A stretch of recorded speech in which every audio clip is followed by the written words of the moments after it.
Hello guys, good afternoon everyone. मेरा नाम है गौरव सिंह और आप देख रहे हैं मेरा यूट्यूब चैनल एमी गुरुजी। ठीक है, तो अभी हम लोग आज बात करेंगे इम्पॉर्टेंट टॉपिक्स पे।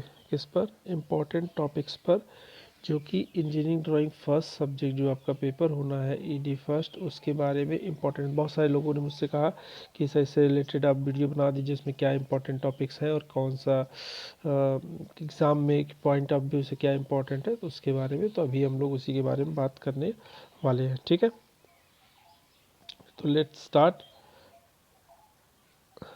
तो अभी हम लोग चलते हैं। तो हमारे इंपॉर्टेंट टॉपिक सबसे पहले देखते हैं। जो टोटल मार्क्स का पेपर बनेगा वो होता है 85 टू 90 मार्क्स। कितने मार्क्स का? 85 टू 90 मार्क्स। और जो उसमें आपको अटेम्प्ट करने होते हैं वो मैक्सिमम मार्क्स 60 मार्क्स होता है। बाकी 25 टू 30 मार्क्स जो होते हैं वो लगभग आपका क्या होता है, आप में ऑप्शन में रहता है, जिसमें कि आप क्या कर सकते हो, छोड़ सकते हो। ठीक है, तो ये आपका यहाँ पर ऑप्शन में होता है जिसको आप क्या कर सकते हो, छोड़ सकते हो। और बाकी इतने का आपको क्या करना होता है, आपको अटेम्प्ट करना होता है। तो हम लोग उसके लिए रेडी रहेंगे। तो चलिए, सबसे पहले हम लोग अपना आते हैं। जो पहला हमारा चैप्टर है लेटर राइटिंग में, इसमें आपको पूछा गया जा सकता है, इसमें 5 मार्क्स का आएगा। इसमें आपको ए टू जेड तक लिखने को भी बोल सकता है, या फिर जनरली 5 मार्क्स में आपको एक सेंटेंस दिया जाता है। जैसे कुछ भी दिया जाए कि I am going to school, ठीक है, और इसको आपको क्या करना होगा, लिखना होगा। तो इस टाइप की चीज़ें आपको मे भी मतलब दी जा सकती हैं, ज़्यादातर यही चीज़ें दी जा सकती हैं। तो इसके लिए आपको रेडी रहना होगा। तो ये आपका 5 मार्क्स का आएगा। फ्री हैंड लेटर राइटिंग 7:4, यही अप्रॉक्स आता है। हाइट 10 करके क्वेश्चन में दिया रहेगा कितनी हाइट, वो सब मैंने आपको बताया और पढ़ाया हुआ है, तो आपको इस पर करना है। तो अभी ये जो आपका आएगा लगभग ये कितना आ जाएगा, 5 मार्क्स का आपका ये आ जाएगा। इसके बाद आता है आपका स्केल।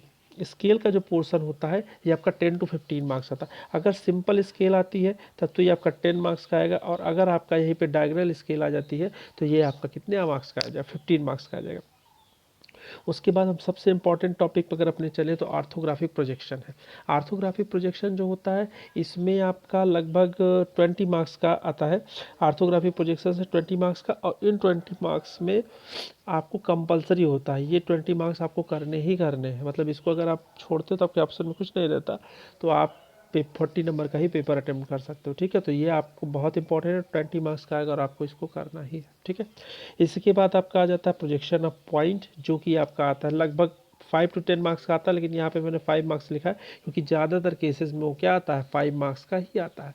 तो आपका ये 5 मार्क्स का आ जाएगा आपका प्रोजेक्शन ऑफ पॉइंट, जिसको कि आप लोग को प्रिपरेशन बहुत आसान है। ठीक है, तो इसको आप ज़रूर से पढ़ के जाएँ।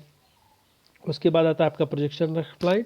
लाइन का जो होता है ये आपका अप्रॉक्सीमेटली 10 नंबर का आएगा। ठीक है, प्रोजेक्शन ऑफ लाइन, सॉरी एक सेकेंड।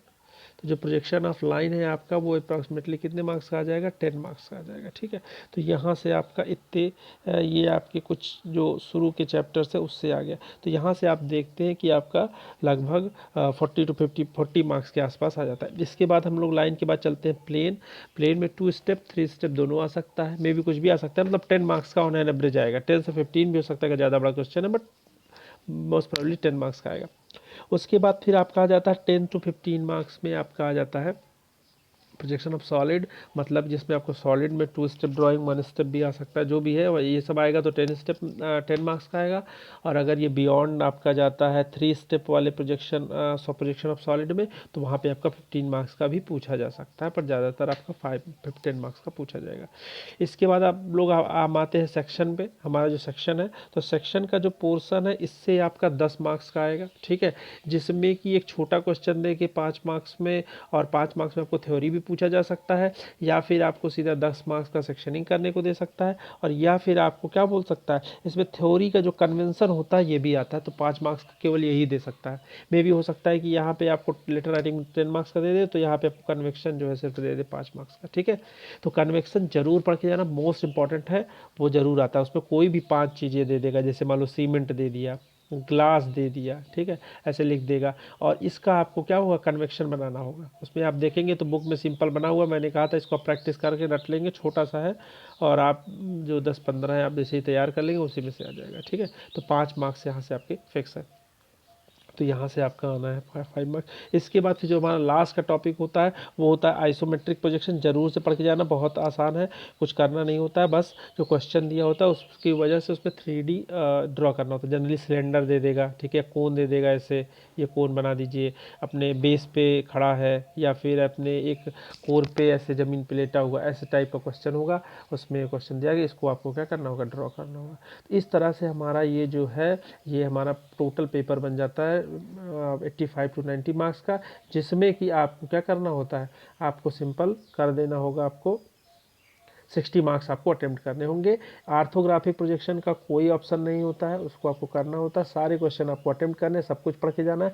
रही थ्योरी की बात, थ्योरी बहुत ज़्यादा नहीं आती, लेकिन एक आध बार लगभग पेपर बहुत सारा पार्ट थ्योरी का आ गया था, तो इसलिए आपको थ्योरी आपको पढ़ के जानी है। और उसमें जो मैंने असाइनमेंट में करवाया है, असाइनमेंट जो आपको दिया है असाइनमेंट का आपको मोर देन सफिशिएंट है, आप वो पढ़ के जाइए और जो भी आना होगा उसी से आ जाएगा। थ्योरी में जो सबसे ज़्यादा आने वाला है वो आपका कन्वेक्शन आने वाला है और ये लेटर राइटिंग, यहाँ से आपका ज़रूर से ज़रूर पूछा जाता है। तो 10 मार्क्स आप इसको मार्क्स में रखते हैं, ठीक है। इसमें भी कोई थ्योरी नहीं, मतलब बनाना ही है, बट फिर भी बहुत इंपॉर्टेंट है, थ्योरी में आप इसको मान सकते हैं। बाकी थ्योरी कभी कभी आई है तो ज़्यादा भी, इसलिए आप असाइनमेंट में जो थ्योरी दी है वही आप असाइनमेंट पढ़ के चले जाएंगे, उससे बाहर एक भी चीज़ नहीं, ठीक है। तो wish you all the best of luck सभी को, ठीक है।